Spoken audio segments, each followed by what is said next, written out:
Deep down inside, I like to be tricked, said no one ever. Yet sometimes it happens, and nothing is worse than that. Some of us have friends who are tricked all the time. It's frustrating to watch them run from one conspiracy or get rich scheme to the next, or to see them simply go down a rabbit hole of misinformation.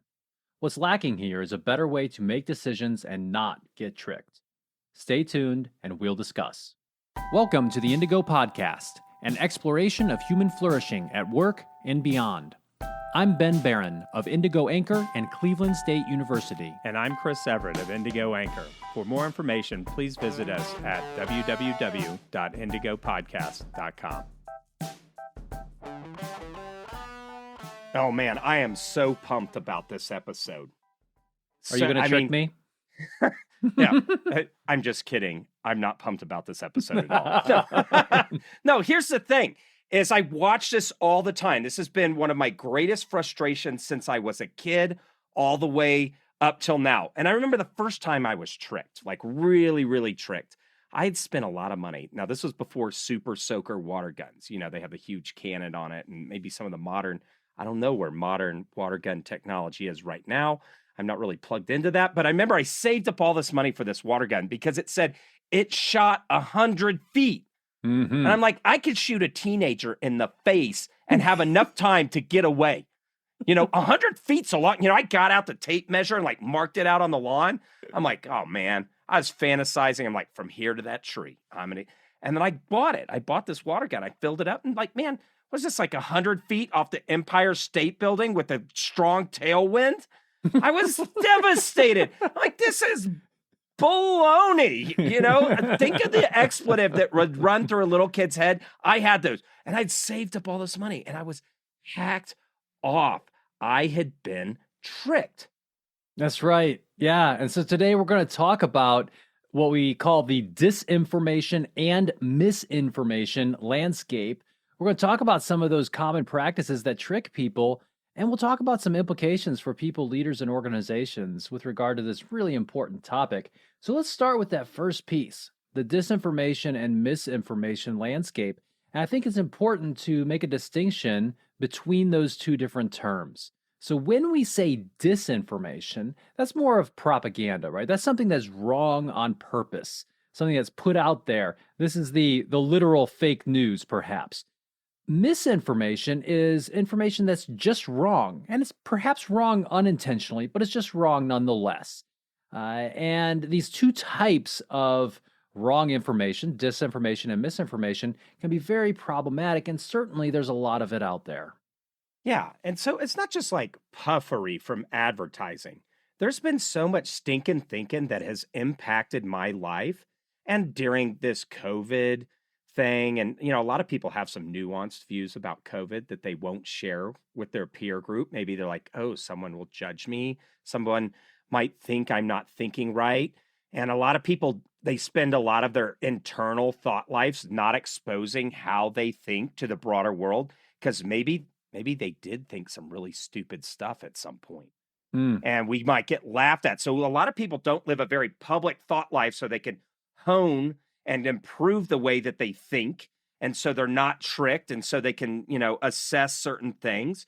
You know, they just don't do that. But the goal for this episode, at least for me, Ben, is that we can talk about those items and leave you guys with a way in which you can deal with the world around you and not feel buffeted by a bunch of complexity and stuff you don't understand and you don't know how to navigate it. You know, for some people, you wake up in the morning and it's frightening to go outside because all this stuff happens and you don't know why. Right. Why is this going on? What should I do? I don't know what to do.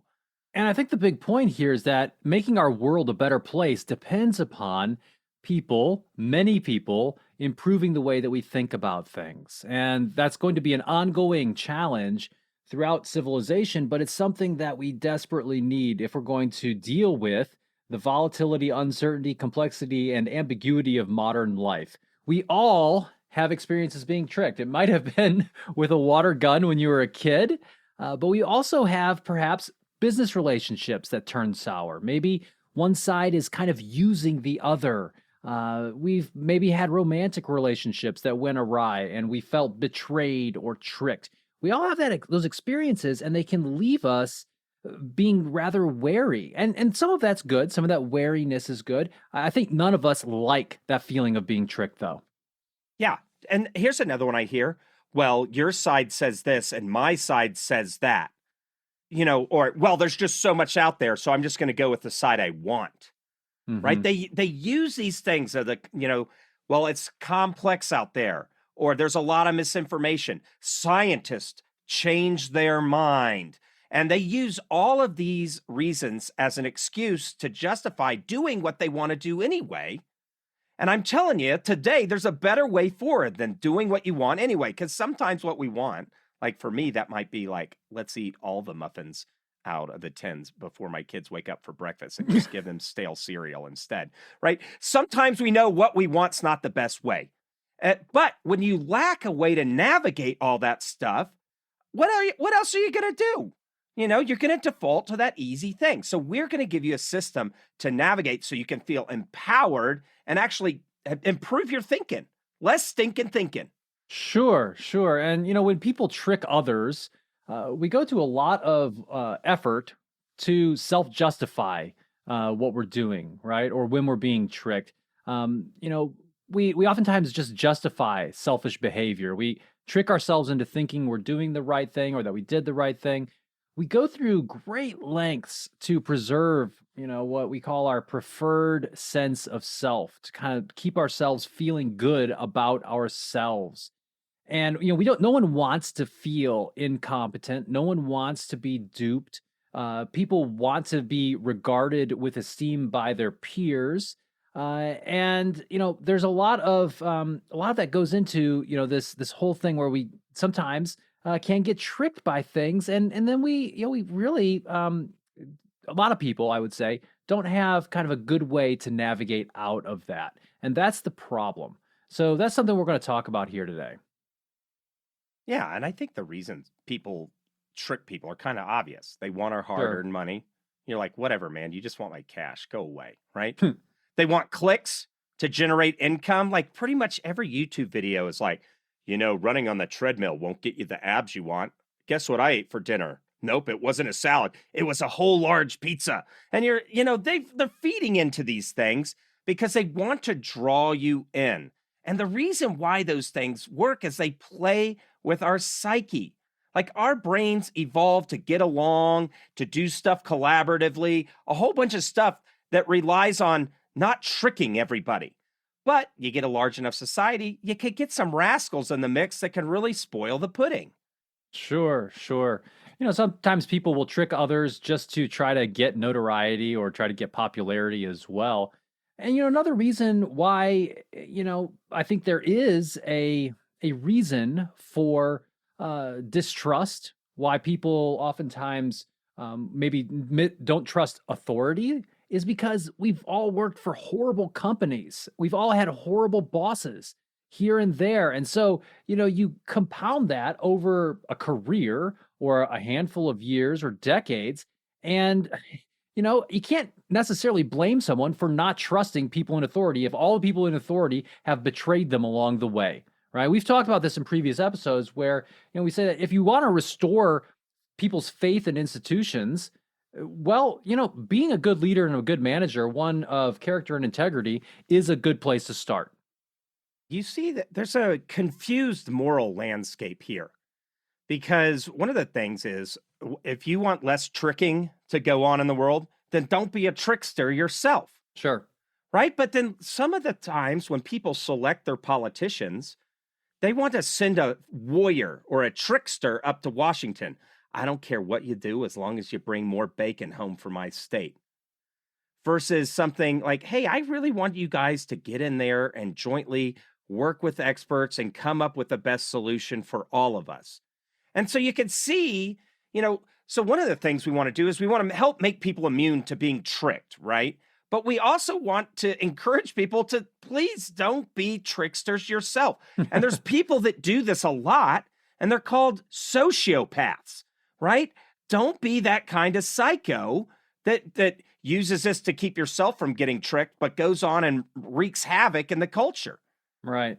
And a lot of this, this whole idea of not getting tricked, a lot of this stems from what I think of as the double-edged sword of the information age. So, in the recent decades, obviously, with the advent of the internet and other types of technologies, we have an unprecedented access to information, as well as there's being very low barriers to having very publicly available information, right? So anybody can put out information and have it accessible worldwide. And if you have, the right maybe social media game or other types of combinations of things that become popular, right? If you can go viral, well, it doesn't matter who you are, you can have a very, very large audience. And this results in an environment in which we have so much information that's available that it can be confusing for anyone to try to navigate. If you're just taking, not all information is created equal, though, right? So you have some information out there that is misinformation, it's just wrong. You have some that's disinformation, information that's intentionally wrong. And then there probably is some information that actually is good information that provides some good evidence for or against something. And that's just something that we've got to deal with more and more as we progress in the knowledge economy, in the information age. And it's something I think we have to get better at. We have to teach our kids how to do this better. We have to wrestle with this double-edged sword. It is a double-edged sword. And just to let you know how prevalent this is, 2/3 of the vaccine misinformation come from 12 people. Amazing. Right. And we have this stuff where people, if they hear something often enough, but when these people have bots and content creators and they're making millions, I think one of them, he's out of near my old stomping grounds in Nashville, he's declared his net worth is over $100 million on some tax form or something. What?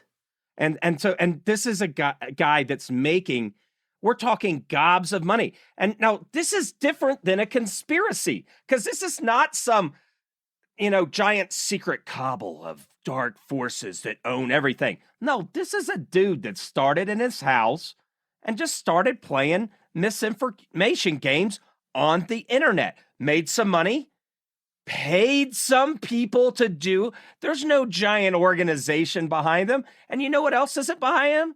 Like almost all the scientists. Right. Yeah, they're not behind him. Yeah, just to clarify that. And listen, scientists fight so much with each other, they couldn't form a cabal if they wanted to. Probably not. Yeah. So one of the fundamental problems here, and we're going to put a bunch of stuff in this show notes. So if you're interested in digging into this more in detail, please check that out. But one fundamental problem is just the way that our minds work. When we receive some misinformation, particularly if it's something that we kind of already agreed with, right? So we have a preconceived notion, we hear something, and we're like, yes, that makes a lot of sense. That explains a lot for me, and it was said really well, and I can easily digest that. It is very difficult to get that person to not believe it and to not act on it, right? Even if that misinformation is corrected, even if the person is presented contrary evidence to that misinformation, the person it's hard. It's likely that they'll continue to persist with whatever the misinformation was that they latched onto. It's a very tricky thing. Yeah. So if I put out misinformation, like I saw Ben Barron doing his nightly run at 2 a.m. in the nude, downtown Hudson, Ohio. First, you won't be able to get that disgusting image out of your head, right? Second of all, it would be so hard to get that stuff in. I remember when I was a little kid in church, they said lies are like, because they're trying to say, be careful, little ones, what you say, right?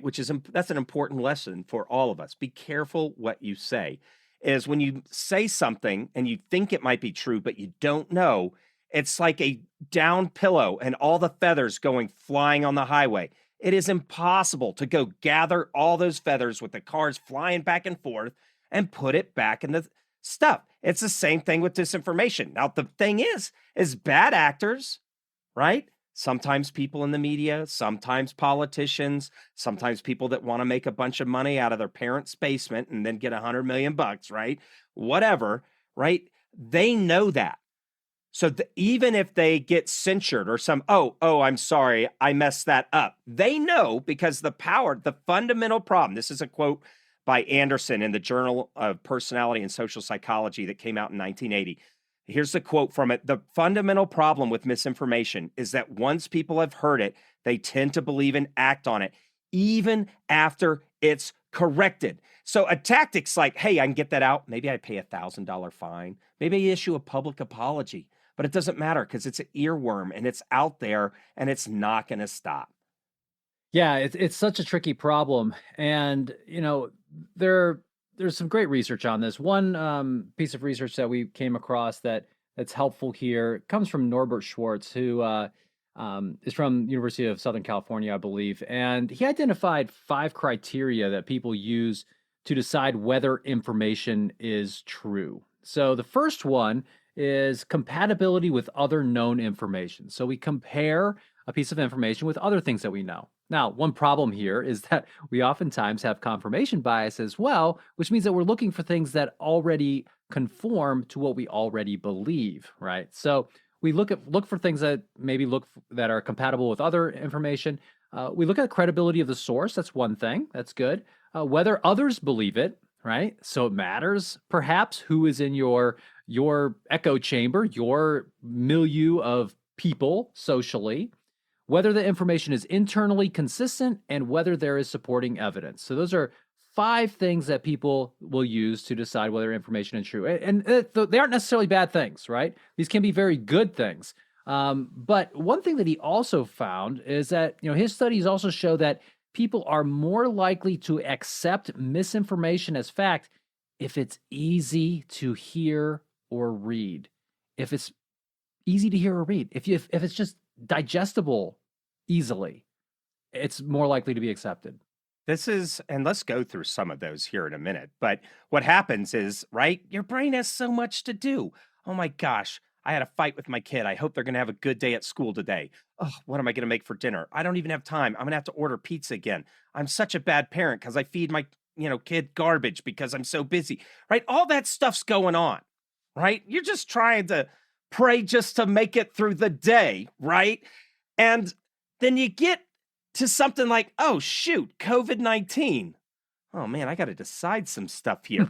and it's complex, right? It is not on your platter, especially if you're a parent of somebody, if you're a full-time worker, unless you're just bored and retired and causing problems at your local school board meeting, that kind of person, you have a full plate. And then on top of that, some complexity comes and bites you, and you got to make a decision. Well, you might try to okay, let's try to look at this. Well, let's be honest. A lot of people just look at 1 or 2 articles. Maybe they don't even read them. Maybe they just look at a couple headlines or text a buddy. Hey, what do you think about this? Mm-hmm. And at the end of the day, they know that they don't have enough time, so they just go with what's easy to hear or read. That's totally understandable.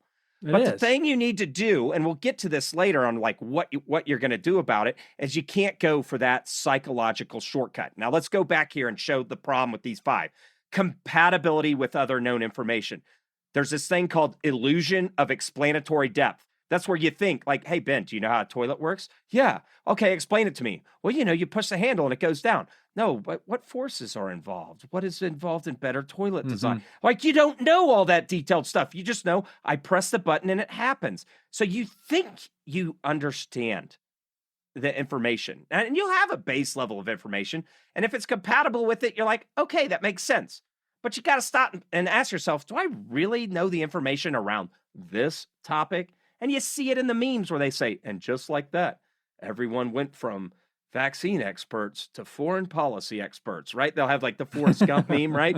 So, and that's kind of what they're hinting at here. Now, credibility of the source.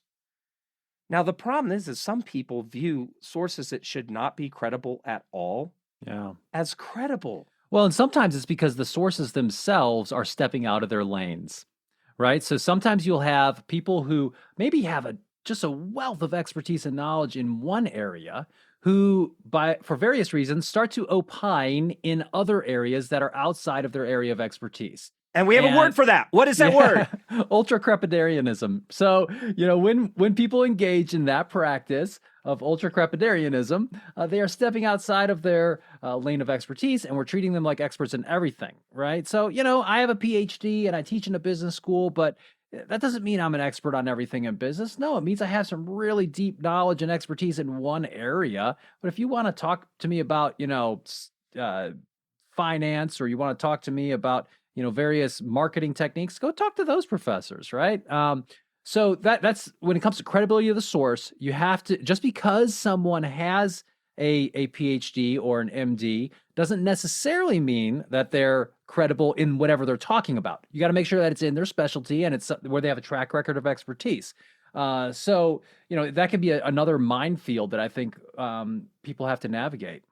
Yeah, I'm thinking of that one video, Ben, that was brought to our attention where a doctor gets up before a school board and says, "Hi, I'm a doctor and infectious disease and all this stuff," and then goes through, disease wells in animals and all this stuff. And I'm like, oh, snap.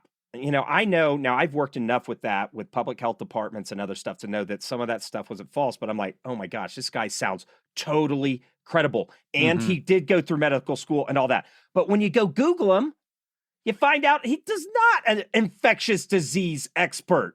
Right. And he flat out lied and used big jargon that he picked up in medical school to deceive people. So credibility of the source can be challenging. Sure. And it's not just about who is speaking the most confidently about something, right? Don't confuse confident speaking and slick presentation with credibility. That's a tricky thing. So that's kind of another area that we have to be careful about. But, others, whether others believe it. And I mentioned when I went through these quickly, I said, it also depends on who your others are. And I think that's where we need to consider our networks of people, right? And, one of the many problems with social media, especially Facebook, is it can start to create, based upon the algorithms, where you are commenting and liking and interacting with people who are similar to you. And so you start to build these, what we call an echo chamber, where you're only hearing those things that kind of you agree with anyway. And if that's happening, then, and some people in that group start to latch onto misinformation or disinformation, then it's going to very easily become a vicious cycle within that echo chamber. And, it's going to spread that way. If those are the only people that you are looking to see if they agree or if they like something. Yeah. And we see this in tough, toxic cultures that we're turning around. A lot of people believe certain things about interpersonal behavior, cultural norms, and, a lot of people don't interact with academics or legitimate thought leaders. On LinkedIn, all you have to do is type, "I'm a thought leader." You can make that part of your title. I guess it said it on LinkedIn. He typed it himself, right? And okay, you're a thought leader. Well, what are you doing that's innovative? Do you have an innovative business model?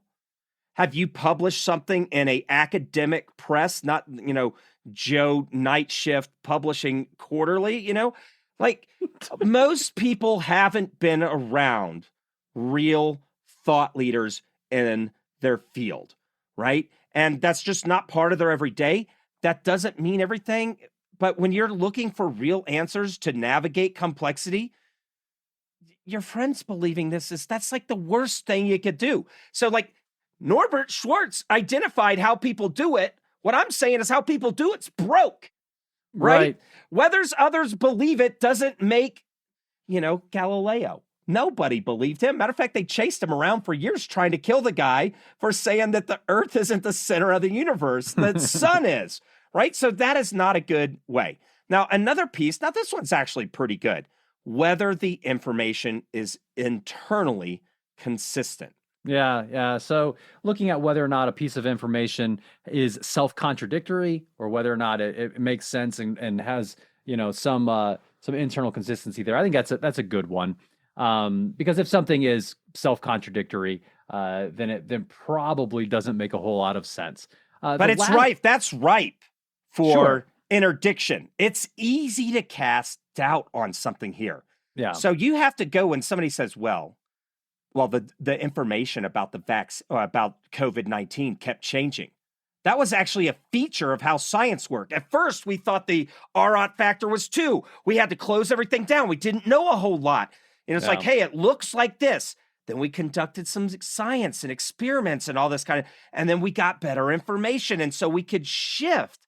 So just because things shift doesn't mean that the information isn't not internally consistent. Like you're looking for a methodology and stuff here. Right, right. I mean, it's a feature of advancing knowledge and insight into some particular problem when people do change their minds, when more information becomes available, when there's more data to analyze and more information comes to light. Yeah, minds should change, and that is what you saw somewhat with the evolution of the COVID-19 pandemic. And it's incorrect to say, oh, the scientific community just got it wrong all the time. No, they were working on the best information they had and updated as they got more. That's what I saw, and that's very typical in the scientific community. The last That one means is, it's working, yeah, guys. it That means it's working. right. And the last one is whether there's supporting evidence. And we'll talk about this a little bit more, but not all evidence is created equal. And I think that's where we need to think about evidence very carefully. Right. So, and that feeds back on the first one, compatibility with other known information. If you're hanging out with a bunch of numbskulls that don't know anything and your information, when we talk about them, it's an echo chamber. And so the way that people make sense, which aren't the best, but these are the ways that people do it, and then they just go on what's simple and easy to hear or read, those aren't going to get you there. So another feature that we need to talk about has to do with the difference between looking at things intuitively and looking at things analytically. And what's interesting is that intuition actually can be amazing, but it's amazing in certain ways, in certain contexts. People make very, very good decisions using their gut feelings when they are making decisions about something in which they have a lot of expertise and experience, right? So, when you have someone who has been through something very similar in the past many, many times, has a lot of experience, they can make very quick gut feeling type decisions, and it works. The problem is when we rely on intuition in areas that are outside of our expertise, in areas that are unfamiliar to us, because then we really could be making false assumptions and getting ourselves into trouble. And that's where we need to have a more analytical approach, where we're trying to collect multiple different types of information and weigh them against each other, to really try to figure out the way forward. And there's another piece here, Ben, and that's time. Even expert thinkers, people that are dyed in the wool and all the literature and a lot of experience. So if there's somebody bleeding out on an emergency room table, it's time to go, right? And you're going to go with your training. You're going to go with your intuition because the guy's about to die, right? But when time is not of the essence, like we didn't have to decide about vaccines and COVID overnight as individuals. Well, okay, I'm just going to be safe with my family and decide. Experts, like in a medical setting, might say, I'm pretty sure it's this. I'm going to go run a couple tests to just validate. Anytime, smart people, anytime they can shift into that analytical thinking mode, are going to go there. You'll see people make an appeal to common sense. Well, just use your common sense. Experts, people that know that lots of times our common sense is wrong. And if we have time, why not apply an analytical framework? It'll just validate what you knew, and then you'll know. Right, right. So all of this is okay. These are features of how we act, how social interactions work to some extent. But I think we're going to provide a way forward here in a little bit. One other set of reasons, though, why this is problematic, why we can easily be tricked, has to do with cognitive reasons, such as we are just not that great at processing complex information. We are pretty good at focusing on one thing and determining whether or not it's a threat or something friendly and doing something about it. But when we have complex threats or we have something very kind of nuanced that we're facing, we aren't that great at it. We're just not really equipped for that. And part of this is that we aren't that great at perceiving risk. In particular, we don't appreciate those things that are happening infrequently. what we call a low base rate type of incident. So there are a couple different examples here. Ben, what's a low base rate? Yeah, so a low base rate is something that doesn't happen frequently, right? Awesome. We just don't have a whole lot of data on it. It's something that's rare. So here are a couple examples. So one example is maybe not trusting vaccines in general, but at the same time frequently engaging in things that are risky. Drinking alcohol, sunbathing, or here's another good one. After the terrorist attacks of 9/11 in the United States, the airlines all shut down. And then after a little while, they came back and they were available, right? But even when they came back, people didn't use them much. There was this increase of driving long distances that was pretty noticeable. There's data around this. People driving instead of taking the plane because they were scared about plane safety. Now, that was a very low base rate thing that happened, right? It happened with 3 planes, right, in the United States. Well, actually 4, right? Because you had the 2 in New York City, and you had 1 in Virginia, and then you had 1 in Pennsylvania. And it's still a very rare thing, but we don't appreciate that, and we decide to drive instead. And there's even estimates that people, more people died in car accidents after this. There was an increase in that due to the fact that they're driving more. So we're just not very good at these kind of complex risk calculations. We don't appreciate things that don't happen that often. And here's a trick for you guys. We just tricked you right now because we made it seem as if any of the way we framed those things was a valid construct for looking at risk. I mean, I'm going to naked sunbathe while flying and drinking alcohol. But versus, because, right, some people will look at the data and say, well, okay, there are more people died in cars than died on the plane. So that means less, versus, hey, it's my right to destroy my body. It's not affecting anybody else, right?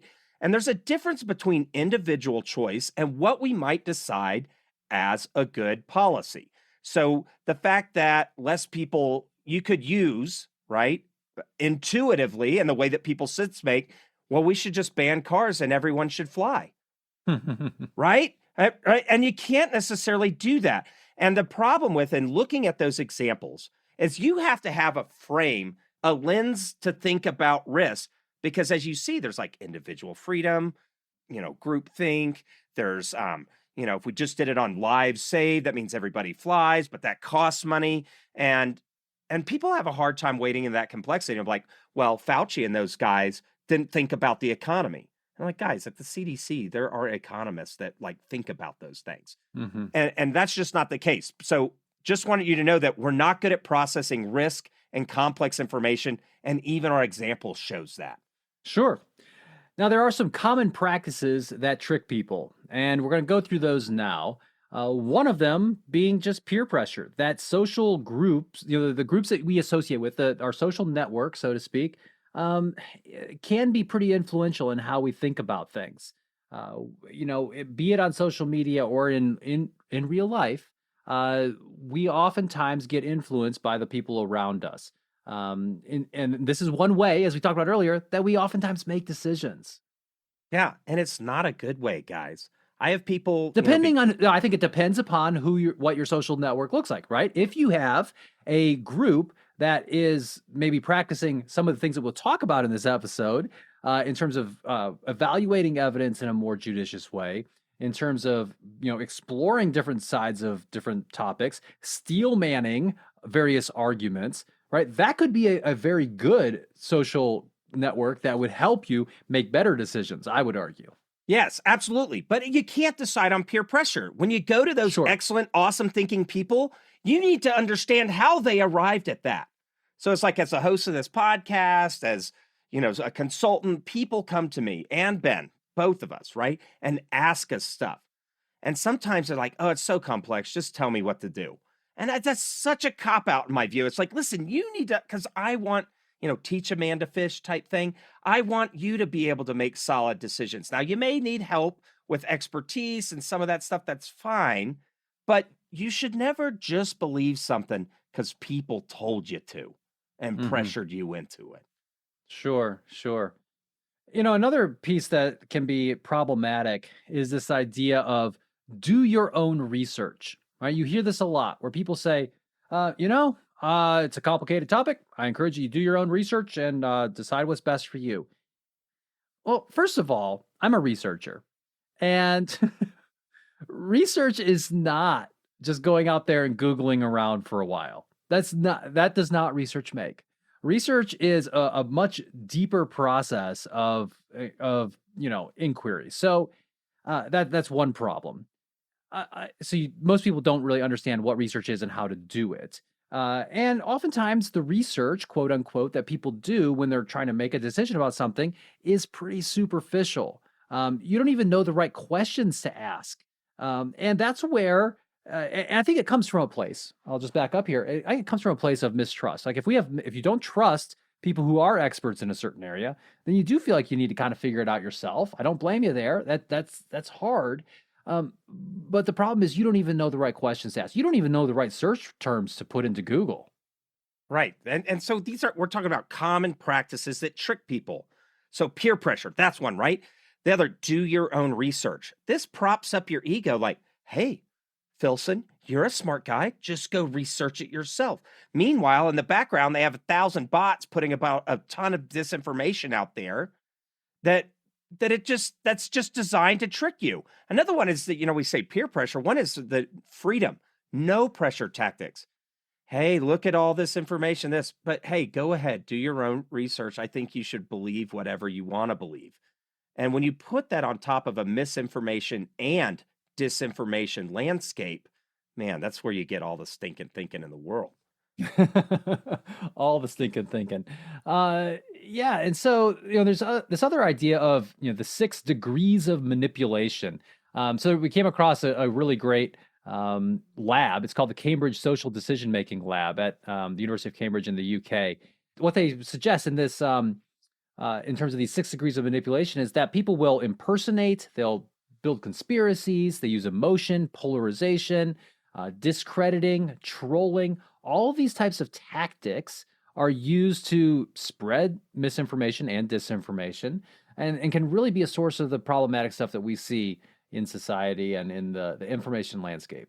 And we saw it with that video with that numbskull doctor, right? He quoted himself as a fake expert. Yeah, and he wasn't even an impressive resume. This guy was like bottom of the barrel, squeaked out of med school, and then just started working selling quack remedies outside of regular hospitals. Well, and here's the thing. He actually mixed into what he said. He mixed in some true things, which makes it even trickier. So there are some things that were fine that he was saying, but then he sprinkled in some fairly big misnomers that were problematic. So impersonation. He's impersonating an expert. He was a fake expert. He used emotional language, right? And, and then used a conspiracy theory about why all this stuff was happening and how nobody's really talking about it. And that was just baloney. And, we do this a lot in IT. People will call, hey, this is the help desk. Yeah, I'm going to need your credentials to go ahead and get your computer fixed this afternoon. And now people know not to do that. They're like, I know enough now. And that's our hope with this, is that we will inoculate you against the jackwagonry that is everywhere. Right. But when you know that people call and ask for your password, you're like, there's no way. That's not how passwords work. So I hope you know that, right? If someone calls you and asks you for your password, don't give it to them. But social engineering is what it's called. And people are using these same techniques. Now, these are the typical social engineering pieces. And look how they're similar to the 6 degrees of manipulation. Masquerading as trusted entities like familiar brands or people. There's your impersonation, right? Creating a false sense of urgency to confuse victims. They try to get you to feel like, oh my gosh, the computer's going to crash. Quick, I need your password or something, right? So they try to create urgency so you don't think quickly, properly. And then they take advantage of people's natural curiosity, sense of indebtedness, or conditioned response to authority. We, from the time we're kids, listen to your teacher, right? Listen to your parents. So we kind of have that. We see that in all the research about peer conformity, or, well, the expert asked me to go shock this person, even though the actor's like, oh, you're killing me. Go ahead and administer one more shock. Like you think, how could he do it? But the expert's there, Yeah, right? yeah. So you're referring to the Milgram experiments there, Right. and this is our tendency to obey authority. And the tricky thing there is that people can masquerade as authority, and we get easily tricked by that. So, um, yeah, definitely some problematic things there. And our dear listeners are probably thinking, "Oh my gosh, we have this disinformation and misinformation landscape that's really problematic. There's all these different things that you're telling me are tricky about the way that we think and other ways that we get duped. What do we do to try to move forward and maybe get tricked a little bit less? You know, the title of this episode is something about not getting tricked. So let's talk about some implications for people, for leaders, and organizations with regard to avoiding getting tricked. And I think the first thing to mention here is that you've got the power. In the end, you are a part of your own deception. So this is a positive thing because you have what we call agency, right? You can do things that can help you not be as easily tricked. Now, is it going to be 100% of the time? No, right? This is a world of probabilities. We want to increase the probability that you're not going to get tricked and decrease the probability that you're going to be tricked. Yeah, I love that. In the end, you're part of your own deception. Now, Ben doesn't like it when I say it, but this is the heuristic I use for myself. I just view my brain as a jalopy. I Well, can't. I view your brain that way too. Okay, good. So it's just mine, but that's fine. So I just view as I can't trust what's coming out unless I go through a process, right? And so one of those things, the first thing is if you have strong emotional reaction, that means the parts of your brain that are involved with rational thinking aren't engaged. And I Right. remember one time, I used to work in commercial real estate with this firm and stuff. So I know a lot about real estate. I own rental properties, that kind of thing. But there was this house in this really cool part of Nashville, Tennessee called 12th South. And Emma and I had, we had lived there first, and then we moved out to another place, and then we were going to get a house. I really wanted to live in that cool walk, the coffee shops on the corner, all that stuff. It was more money than I should pay at my financial point. But I was so enamored with that house. My brain was hijacked. I was like, oh my gosh, it's Craftsman bungalow style. Look at the wood accents. Everything was perfect. And so, but I knew that my brain was giving me a little bit of pause, but my emotional side was like, yahoo! This is going to be awesome. I can just see I'll be in the most cool place and not be able to afford anything because I'm way extended on my house payment. So I called some buddies of mine. And I'm like, guys, I'm feeling really emotional about this house. So let me just talk out the fact. And they were able to help talk me out of that emotional frenzy. Yeah. Right. And get me onto the okay. And then I passed. Actually, I made an offer that would have made it a good deal for me. You lowballed them. Yeah. And we didn't get it. Right. So that's a great example of encountering a situation in your instance here, in your example. Or I think this can also be true and useful to think about if you're encountering a piece of information, a piece of news, perhaps, that really gives you a strong emotional reaction, either positive or negative. It might be something that you see about a controversial topic that you're like, yeah, preach on, destroy them, right? Those they own the libs or own the Republicans or whatever, whatever. It really gives you a strong emotional reaction. Or maybe it's something that you're like, ooh, that is just horrible. Either way, you should know. Just let that be a trigger for you. And let that be your own internal mechanism for saying, okay, I need to slow down. I need to take this apart a little bit, piece by piece, be a little bit more rational about it, maybe come back to it after some time, maybe talk to some other people about it, and maybe just question yourself a little bit, right? When you're having those strong emotional reactions to a piece of information. Yeah. Just pause. Like nobody's shooting at us. I say this as somebody who's been to Afghanistan every time and people are flying off the handles in these orgs we go into. I'm like, wait, guys, nobody's shooting at us right now. That's awesome. So we get to take some time to decide. All right. And one of the things you want to do is if you're in an emotional state, you need to get out of that. You need to take a break, go on a walk, write down pros and cons, and list somebody that's not emotionally invested in the decision, those kinds of things to help you because your brain's hijacked emotionally. Now, after that, you want to do something called steel manning. And Yeah. I see this all the time in public discourse on Facebook, on Twitter, and conversations in the hallways of businesses. So let's talk a steel man argument versus the opposite, which is a straw man argument. Now, a straw man argument might be something Ben says, I don't like tomatoes, right? And then I go, oh my gosh, can you believe Ben hates all red fruits, including strawberries? So I'm Yeah. setting up a straw man that looks like his argument, but it's Yeah. just a scarecrow, and I'm beating the fire out of it, and the So beak's flying, and yeah. Yeah, so yeah, I would say like an overgeneralization, which I guess you could characterize as a straw man. Another way to think about a straw man is taking the weakest form of someone's argument Oh yeah, and totally. attacking it and blowing it over, right? And you see this very frequently in politics, in current events, just in everyday conversation. That's just it's unfair, and it leads to some stinking thinking. The steel man, the opposite of that, is to say, okay, here's a piece of information or an argument that I don't agree with. I'm going to, what would it take for me to really, what was the strongest form of this argument? Maybe even stronger than the author or the person who is presenting that information, stronger than they even had it presented, right? You add some evidence to their side, and then you can start thinking more rationally about the question. Yeah, an example of that would be, Ben, so what you're saying is this. Is that correct?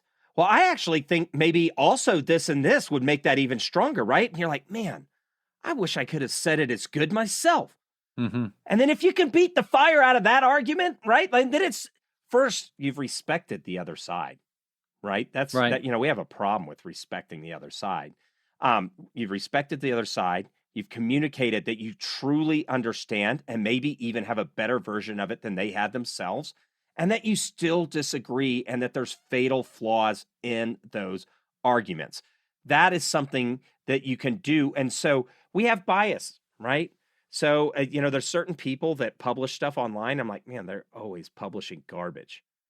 But if I'm going to enter the information landscape, I need to take the best versions of their arguments and deal with those rather than just deal with my maybe prejudices and cognitive biases towards that stuff. Sure. Another piece here is don't confuse confidence with accuracy. We talked about this earlier, but this is, very, very tough for us because I think it's natural when someone speaks with authority, they speak confidently, they maybe sprinkle in some technical terms that sound smart about some topic that maybe we don't understand as much. It's very easy to say, wow, that person sounds really good. That sounds really, plausible. And it might be, but that's where you would probably want to double check, right? And try to say, am I just thinking that because this person sounds good and it was easy to understand? Or is this something that perhaps does have some validity? So another piece here is the idea of evidence-based practice. So, we've talked about this in some prior episodes. We had an episode with Rob Breener, organizational psychologist in the UK, who talks a lot about this and has written a lot about it. And I really like the way that he explains this idea of evidence-based practice, using evidence to make better decisions. And what he says is that we need to use evidence in a way that involves three things, right? We need to use evidence in a way that is conscientious, explicit, and judicious. So what he means by that is the conscientious use of evidence is we got to actually try hard. We have to exert some effort. We have to, in good faith, try to find data, try to understand things in terms of evidence, and then be explicit about it, right? When we're going through our decision-making process, talk about the evidence, the pros, the cons, share that with other people.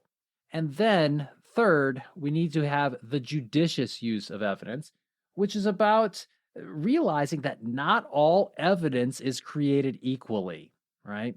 Some evidence, if there is a really, really awesome peer-reviewed study that was done very well. Now, not all not all academic studies are done well. There's some garbage out there. But let's say that there's one that's Sometimes you really... just got to keep that tenure thing going, you know? Perhaps for some folks, right? So, let's imagine, let's steelman this. Say there's a really great academic article, really great research that's done on a topic that suggests strongly some particular, conclusion.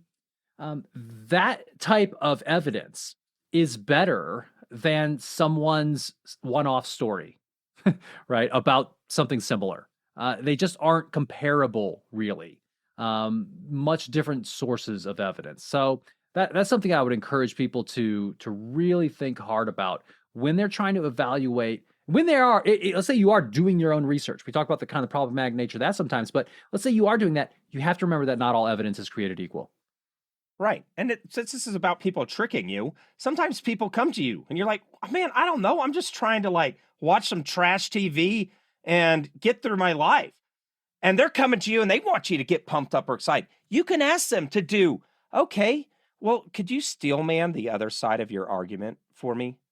Okay, I hear you saying that, but who's the best person on the other side of this argument? And what's their version of the argument?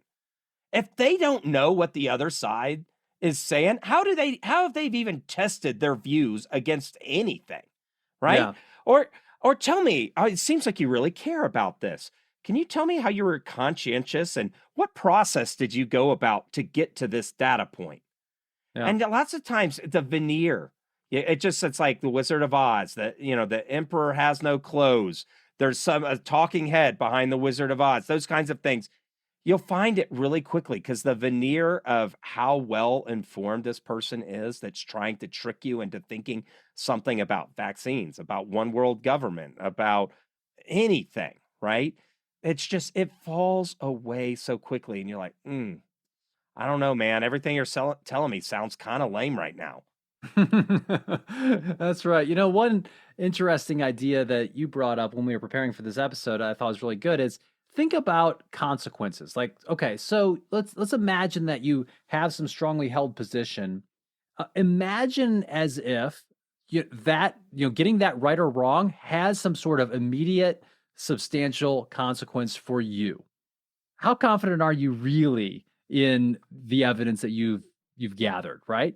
And a lot of times, I think if you do that, if you play that, kind of do that mental experiment, you will realize that withholding your judgment, collecting some more data, maybe finding some more expertise on the topic, exploring the other side, as you mentioned, might be a better solution in that situation. Yeah. That's why it's the armchair quarterback kind of thing, which all our sports media is based off this. They'll have all the talking. Well, let's talk to Jimbo in Opelika, Alabama. Jimbo, what's going on? Well, that coach was really wrong. And it's like, dude, he's a coach and you're not, right? And we see that. And we know some people maybe have more nuanced views about the games, more expertise. But, if you wanted to put all right, is your life at stake on the answer here? No. People don't, it's not going to impact their life if they just tell people what they really think we should do with Iran. Let me tell you about that Geneva Convention now. And it's like, dude, whatever. You just Googled that a minute ago. You're not an expert on the Geneva Convention. So, be careful when people don't have consequence built into these decisions. And so after that, you got to have a disciplined thought methodology. And we're going to go into a risk management framework because, risk is hard to assess. But let me give you an example of a disciplined thought methodology that's just real quick. Science changes their mind. So therefore, we should not believe the consensus on science now. Scientists, you mean? Yeah, science. Yeah, scientists. And then how would you decide anything? That's just an excuse to go with what you want anywhere. That's your own brain hijacking you, right? So when people say, well, science have gotten it wrong before, let's say with the vaccine, which we're unapologetically pro-vaccine on this podcast. Well, what if scientists got it wrong? Okay, well, so how do we know that if science is going to change, and we're going to update the consensus view is going to change? You'll normally see the opposition unite around one or two things that disprove the consensus. And so, yes, well, the anti-vax people are all over the map, all over, hundreds and hundreds of different reasons. So, hey, has the oppositional view consolidated around one or two items that disprove the majority? No. Okay, well, then science and scientists' consensus and all that stuff isn't changing at that point. Oh, they have consolidated around one or two items that disproves the consensus. Okay, now I'm okay to pay attention now. Well, let's take a look at that. Then the thing, if you're not an expert enough to wade in, you're looking for some scientists to defect. Do you see some of the really smart people in the field saying, you know what, I'm on the opposition side now? So, okay, consolidated around one or two arguments that disprove the majority consensus. Prominent defections. Then you're in the realm where science is probably going to change its mind. Scientists, the consensus, the prevailing view is going to change. That's where you saw Galileo, Isaac Semmelweis trying to get doctors to wash their hands. They follow those steps. Ben, can you think of a time that science the consensus changed its view that didn't follow those kind of steps? Well, I think those are really good examples. I think there's in the world of medicine, there are many examples, like things that we used to think were really great that probably weren't so great, and I want to step outside of my area of expertise. But one problem, for example, that we have in the field of psychology, particularly social psychology and some others, is what we call the replication crisis, where there were a number of studies that that were done, and they found that some astounding result, and they tried to replicate the experiment or the situation, and the results just didn't pan out, right? And in those instances, that's where science is like, okay, well, I think we need to kind of take a second look here, and we need to reevaluate what we thought about that. And people who are staying in touch with the research, what's going on in those types of disciplines, are kind of have the wherewithal and the know-how to distinguish between kind of what's been proven and what has not, or what has more evidence and what does not, I should say. Well, when there's a lot of noise, there's a lot less certainty. Right? When a bunch of scientists think here's an example that kicked up a bunch of hullabaloo, was the COVID-19 designed in a Wuhan, biotech weapons lab or something like that? Mm-hmm. And a lot of people said it's unlikely at first, but then, there's this postdoc that said, well, what about this? And people said, see, the government's trying to cover up what really happened with China or something like that. Well, actually, no, the scientists were just having a conversation. The president just got briefed on a giant, this is what, and guess what? They don't know. Right. We don't know. We don't have enough information to decide. But you could see how there'd be different experts on that stuff. Handle with care those places where there's not consensus. But expert consensus is generally hard won. Mm-hmm. It just doesn't happen magically overnight anymore. Right. I mean, you think about things like different innovations, for example, in medicine, I could say are, examples of things that we know really, really well that work well, right? So my brother's an anesthesiologist. Anesthesia is a really, really, really good thing if you're going into surgery.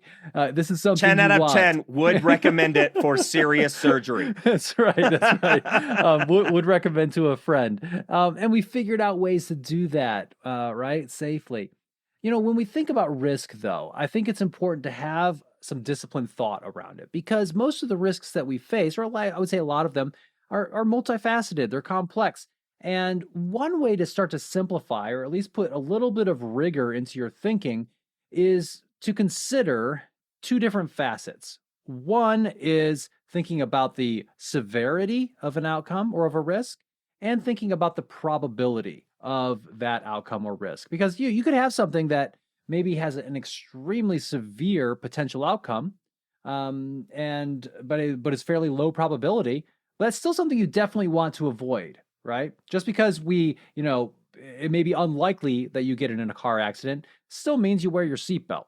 But thinking about all of these different facets together, it can be really confusing one way to simplify it is perhaps to break it down by severity and probability. And there's a lot of really good risk management frameworks out there. It can get a lot more complicated than this, but I think that is a helpful way to not get tricked for our listeners. Right. And remember, this is you deciding. So first of all, with complex stuff like infectious disease at a pandemic level, you're not going to be able to assess severity or risk. Right. I've heard people say only 1% of people die. Whoa. Well, I don't think that's much. That shouldn't stop my golf game on Fridays, right? Or that, well, how do we know that death is the only thing? Maybe there's long COVID, maybe 20% lose their smell or something. That's not a true number. I'm just saying, as an individual, it's unlikely for complex topics like that we're going to be able to accurately, in a good fashion, look at probability or severity in a way that an expert would.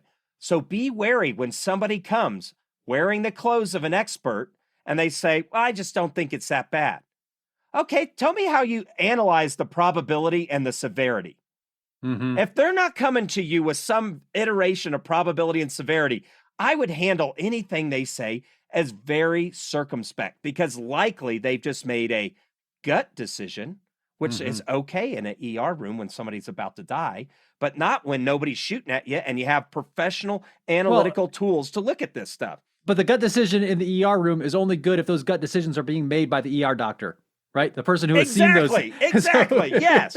You don't want me making those gut decisions. I will if I got to, but you really want someone who has that expertise making those gut decisions. So if it's an individual and it's something that only affects them, that's fine. But when you look at healthcare policy, foreign policy, security postures, all of this stuff that goes on out there, be wary of the expert that doesn't talk about probability and severity and talk about their methodologies for assessing that. You can almost, not always, but almost always just say, listen, man, come back when you got something real for me to look at, because that's not real. And you'll see your neighbors and people on the web do this.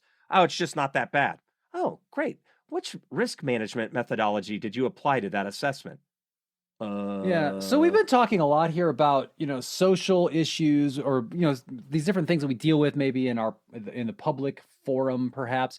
But I think a lot of these, I'd say all of this applies in the workplace as well, right? When we are dealing with complex problems, when we're trying to assess risk, when we're trying to, make a decision about something in a realm where there's not a whole lot of information or it's incomplete information, these things still apply. And we would come across executives or managers, leaders of all levels who have, their folk theories about how things work, about the way the world works, about the way their organization runs, about what makes a good employee or leader within their organization. And, sometimes they're thinking, in a productive way, but a lot of times they're not. It's just based upon some gut intuition that they have, but they aren't in the place to really be making good decisions using intuition because they don't have that expertise, right? Yeah, until evidence-based leadership and management and all that stuff is the norm, I would be really wary about the norm. This is how you be a good leader, right? That's like when the financial manager comes and says, I have the secret methodology to building wealth. I don't believe you, because you'd be living on an island with like all of the gender of your choice and scantily clad clothes, a mansion on the hill, and free margaritas at 2 p.m. on Friday, right? Like you would have, like, dude, if that was true, why aren't you a trillionaire? And why are you talking to a numbnuts like me? So another implication here for people, leaders, and organizations with regard to not being tricked is being aware of some of the logical fallacies out there. So sometimes we've talked about the straw man, right? The where you're just kind of taking pot shots at the weakest form of an argument. Or sometimes not even their argument, something that looks like their argument, but isn't. You're misrepresenting. Right. I could just totally mischaracterize the entire argument and say, well, that's not true. That's not even what I said, right?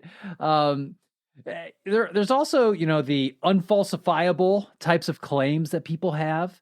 Those can be, ones that are tricky, and then we can people go down the wrong path with those.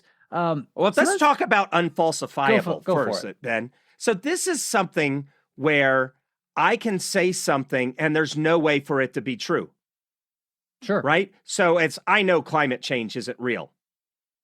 Well, was there anything that would convince you otherwise? Like, what test or what experiment or what would you need to see to change your mind on climate change? Nothing. I just know it's not true. Any idiot would just know that just walking down the street. You've set yourself up in the land of unfalsifiability, right? And that's not a good place. So if reason can't convince you, by definition, you're an unreasonable person, right? So when you have a stance personally, I don't think COVID vaccines are effective. Okay, well, what data would you need to see to know they were, right? Or here is one. I just don't trust the public, the CDC. This happened to us when we were on a trip, and I said, okay, you don't trust the CDC. Well, what would they need to do to earn your trust? And the guy had nothing. Mm-hmm. And at that point, you're set yourself up. So you're just saying, this is just what I believe. I don't have to have any reason for it. It's unfalsifiable.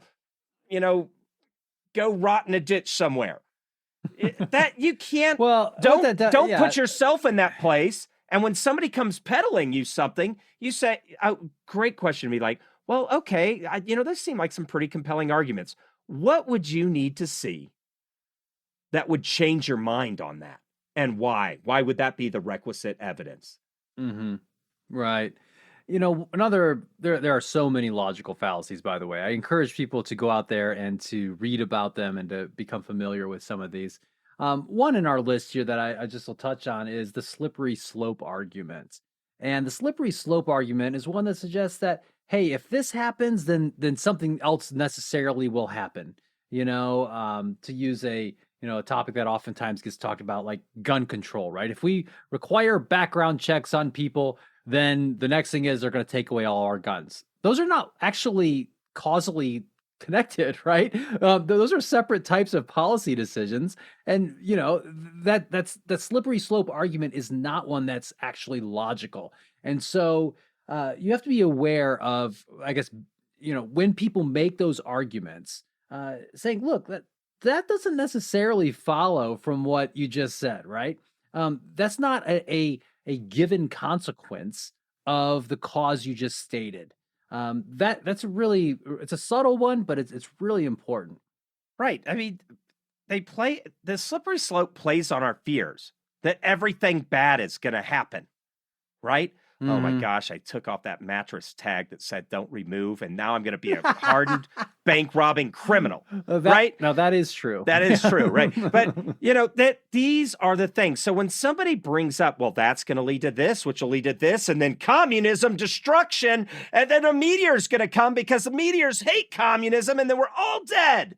No, guys. So you call them out on it. Say, that seems like a slippery slope argument. Can you give me definitive evidence other than, well, of course this is going to happen? Mm-hmm. And that helps me get there, because otherwise, or maybe you could just go down another form of argument or discourse because slippery slope is lame. One phrase that I find helpful if you're encountering these types of arguments with people, and be it a slippery slope one or another, is to say, that's interesting to hear you say that. It's not obvious to me, though, how this happens, right? Or just using that phrase, it's not obvious to me. That can be a really good way to try to suss out what someone is actually trying to say. And oftentimes it kind of helps you not get tricked, because you'll get to see the underlying reasons for how they're thinking what they're thinking. Right. And so, two more, and I'll do the appeal to authority really fast, but appeal to authority is, well, Ben Barron said it. Or this scientist said it, right? That's an expert. Right? This scientist said it. Listen, something's true, not because somebody said it's true. I don't care who that person is on this planet. I don't care how much expertise. Something's true, not because that person said it, but because the preponderance of evidence shows it to be true. So if you're some big hoodoo expert up there, man, I mean, I think it's probably likely because you're a super big expert. But all right, Mr. Expert Dude, how about the evidence now? Right. They still, they don't, it's not true just because somebody said it was true. Now, another one, and this one's all the time. It's an appeal to ignorance. Here's some examples. No one has ever been able to prove definitively that extraterrestrials exist, so they may not be real. Nobody's been able to prove absolutely that kids will die past a certain amount from COVID vaccine. You know, like you could just go through nobody. Well, they don't know for sure. Science doesn't know anything for sure. Well, okay, well, no, then how do we make decisions, you numbskull? All right, so no one has ever been able to prove definitively that extraterrestrials exist, so they must not be real. Well, look at the flip side of that. No one has ever been able to prove definitively that extraterrestrials do not exist, so they must be real. So, right, it's the only thing that an appeal to ignorance, well, nobody really knows. And you'll hear that all the time. All that proves is that your own ignorance to what is known and not known at that time. Sure. You know, so there's some great research that we've been touching on a little bit here in the episode, and we'll talk a little bit more about some of this here in a minute. But I just want to again point out our show notes. We've got some great articles on risk perception. There's this great article that was written in Risk Analysis, published here actually last year or 2020, depending on when you're listening to this. And then there's this really interesting idea and basically a questionnaire, a type of quiz to assess something called scientific reasoning. And this is an interesting type of scale, as we call it in psychometrics. It was published in the Journal of Behavioral Decision Making in 2017. And what these researchers did is they went through the process, and I won't go through all of the different ways that you do this, but they developed a scale, basically a questionnaire to help assess someone's scientific reasoning. And we'll post a link to this in the show notes, of course. But what's really cool in this is they came up with these different test items to look at different concepts, right? And I think these concepts are ones that could be really helpful for a lot of people to, understand what is and what is not perhaps stinking thinking, to have better critical thinking about information and be able to decide, perhaps what's misinformation or disinformation a little bit better and end up not getting tricked as much. So, for example, looking at things like causality. How do you actually link something causally to another? How do you know? Big words. How do we know that this made that happen? There you go, right? How do we know that this made that happen? There's a couple ways. One is like the this needs to occur before the that, right? There has to be time precedence for something to be causally linked. You also have to have, at least from a research perspective, you would want to have a random assignment to different groups to try to determine that. Another big one, though, that I think people should keep in mind is that there are no omitted variables, no alternative explanations. So correlation, two things being associated, does not mean that they are causally related. I'll give you an example. So my favorite example, one that's used probably in every stats or psych 101 class out there is, there is a relationship between ice cream sales and drowning, right? Ice cream sales and drowning. Now, of course, it's absurd to think that. Yeah, two kids drowned this week. Our sales are going to be through the roof. Yeah, you can't say that. And you also can't say, that eating ice cream is going to make you drown, right?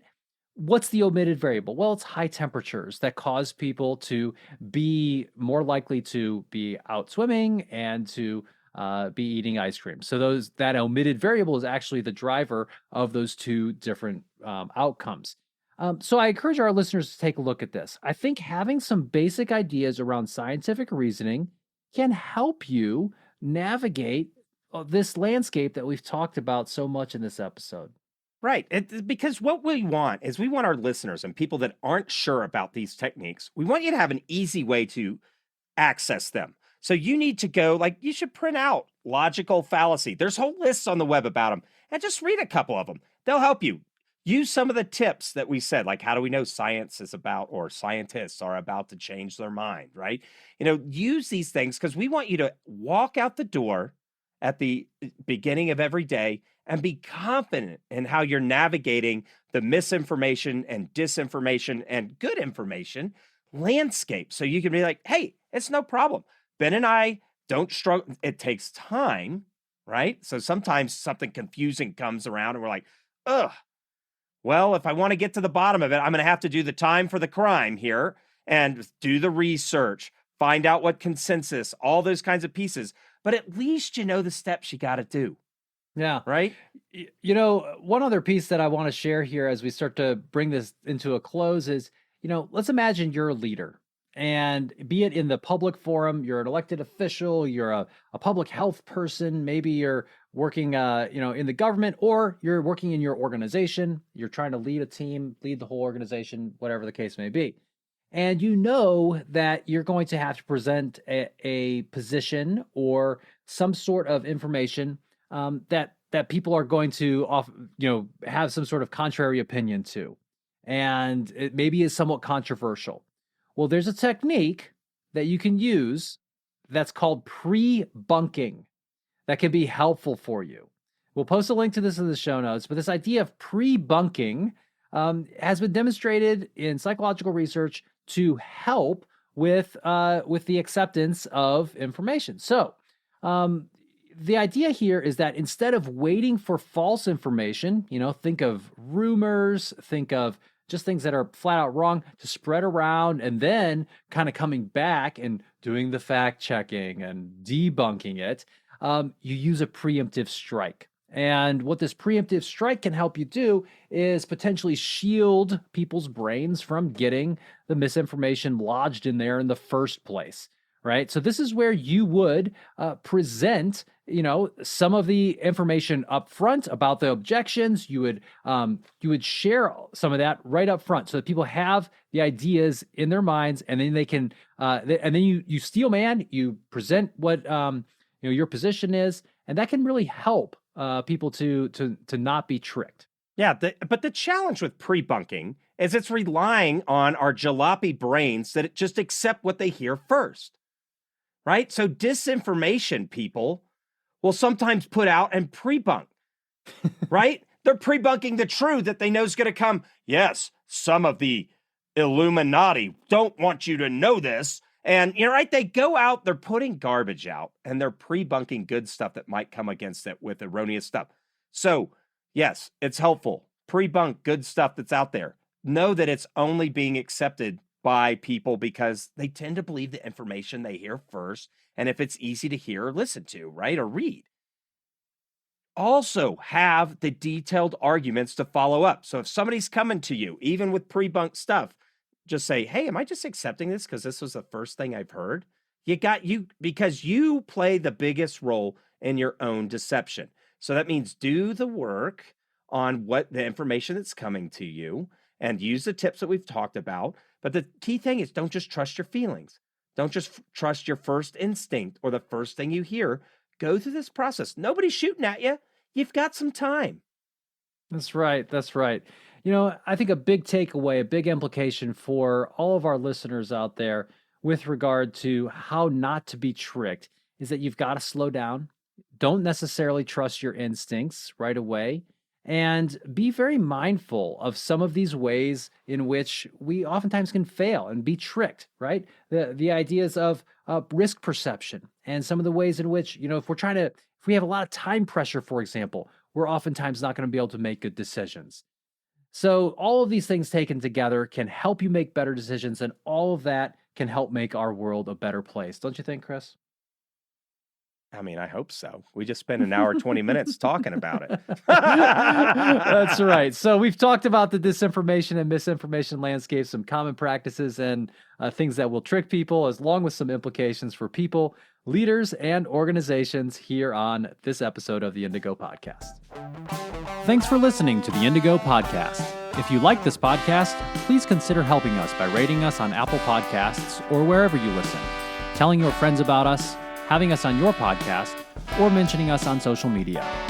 Our website is www.indigopodcast.com, where you can access more information about us and this episode. Thanks again, and we look forward to talking with you again soon.